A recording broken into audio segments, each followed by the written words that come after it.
আজকে আমার এই ভিডিওটা দেখে যে নিজের পেজ বা প্রোফাইল কমেন্টস করবে তারটা কালকের ভিডিওতে মেনশন করব। কে কোথা থেকে আমার ভিডিও দেখছো জানাতে কিন্তু কমেন্টস করে অবশ্যই ভুলো না। মাসিমণির গ্রামের বাড়িতে এটা আমার দ্বিতীয় সকাল। তোমরা খুব ভালো করেই জানো যে আমার দিদিমার শেষ কাজ আমার ছোট মাসিমণির বাড়িতেই করা হচ্ছিল। সকাল সকাল ঘুম থেকে উঠলাম আর উঠেই দেখি মাসিরা চা খাচ্ছে, সাথে পেয়ে গেলাম আমিও একটু চা। আর এদিকে দেখি মাসিমণি কলার থোড় কাটছে। তোমাদের গ্রামে এটাকে কি বলে অবশ্যই কমেন্টস করো। তোমাদেরকে আগের একটা ভিডিওতে আমি বলেছিলাম এই বাড়িতে আমার চাইল্ডহুডের 50% পার হয়েছে বলা যায়। আর আমার মাসি বাড়ির এই বাতাস যেন আমার কাছে অনেকটা অমৃতের সমান।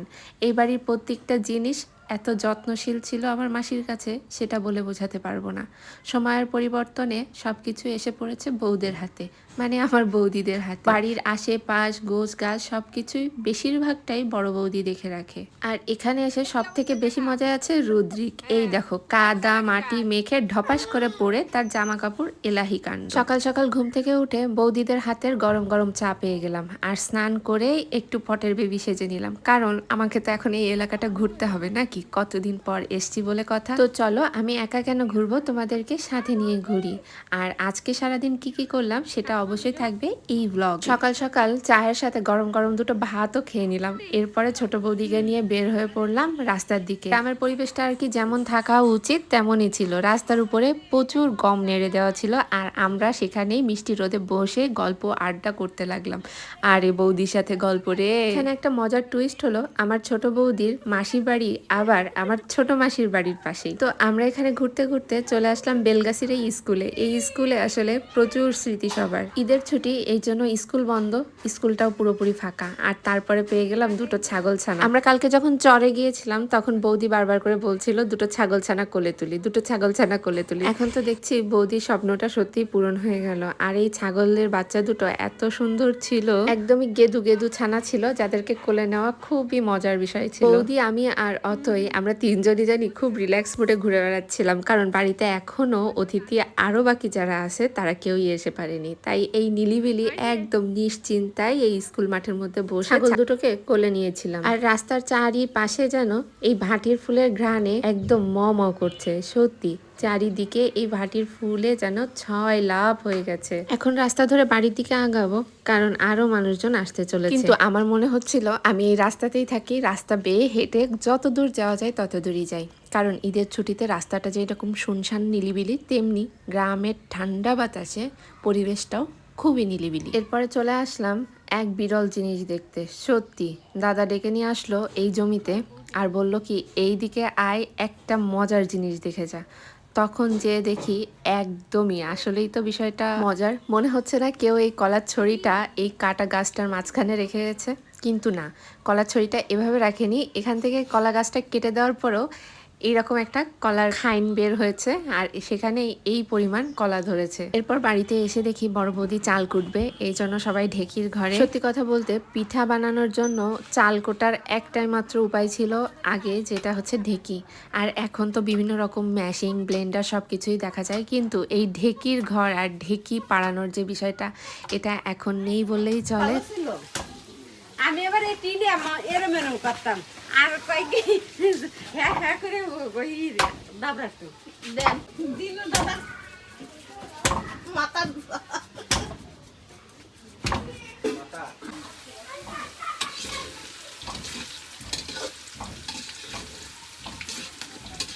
এরপর রান্নাঘরে এসে দেখি এত সুন্দর সুন্দর পদের রান্না হচ্ছে। আর এত সুন্দর সুন্দর রান্না হয়েছিল যেগুলো বলার মতো না। আমরা সবাই খুব মজা করে খেয়েছিলাম। আসলে নদীর মাছের স্বাদই অন্যরকম।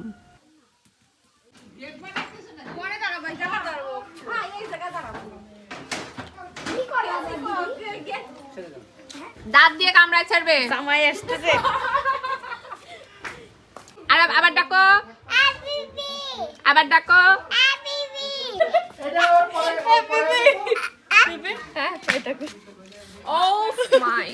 এই এক গ্লাস জল নিয়ে আসো। জল ছাড়াই বরণ করো।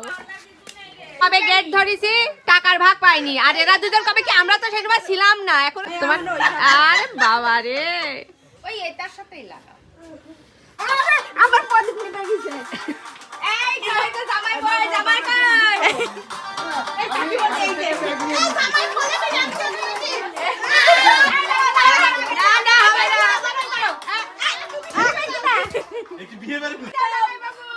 Thank you.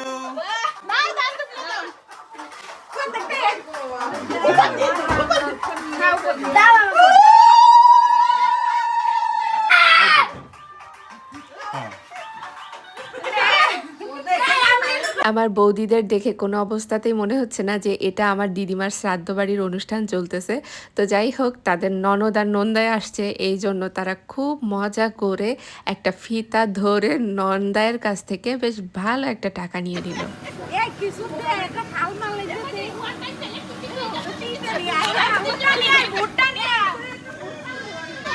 তোরা কিটা কিটা কয়টা কিটা আমি পিছনে চলে যাচ্ছি। যাবি তুই হ্যাঁ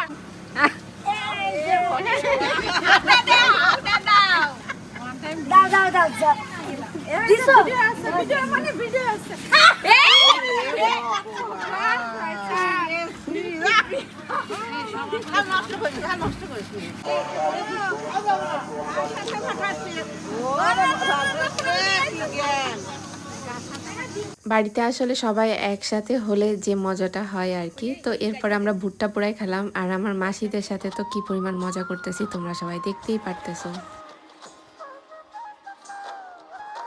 এরপরে টুকটাক যা আত্মীয় স্বজন যে যেখান থেকে আসছিল তাদেরকে বাড়িতে রেখে আমরা আবার চলে আসছি বাইরে। এরপরে চলে আসলাম রেল স্টেশনের এই দিকে, আর এরপরে বৌদি আমাদের খাওয়ালো চা। একটা সময় দূর দূরান্ত থেকে এই বেলগাছি আসার একটাই মাত্র রাস্তা ছিল, একটাই মাত্র উপায় ছিল, সেটা হচ্ছে রেল। আর এই স্টেশন থেকে আমার মাসি বাড়ি যাওয়ার সব থেকে সহজ উপায় ছিল। আর এরপরে কিছুটা দূর আবার হেঁটে এসে সুন্দর একটা মন্দির পেলাম। আমি যেদিন এসেছি সেদিন থেকে আমার ভাইজিটা আমাকে অনবরত বলে চলেছে, চলো পিপি তোমাকে এই মন্দিরটা দেখাবো, তোমাকে এই মন্দিরটা দেখাবো। তো আজকে হাঁটতে হাঁটতে চলে আসলাম এই মন্দিরে। আসলে এই মন্দিরটাতে আসার পরে যেন পরাণটা একদম জুড়িয়ে গেল, আর রাধা মাধবকে দেখার পরে যেন চোখটা জুড়িয়ে গেল।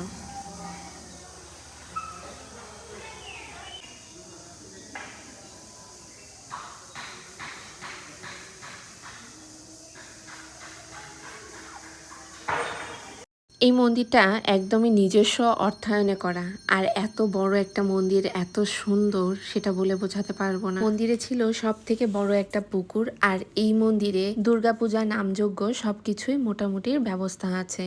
আসলে নিজস্ব অর্থায়নে এত বড় মন্দির বেশ কম দেখা যায়। যাই হোক, এই মন্দিরটা ঘোরার পরে এত ভালো লাগছিল সেটা বলে বোঝাতে পারবো না। এক যেন অন্যরকম তৃপ্তি।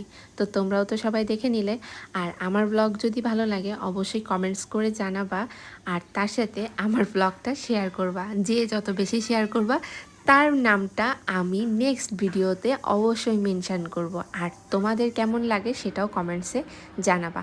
এরপরে আমরা যেহেতু অনেকটা দূর চলে আসছিলাম, এই জন্য আমরা আবার ভ্যানে করে বাড়ি ফিরতে হচ্ছে।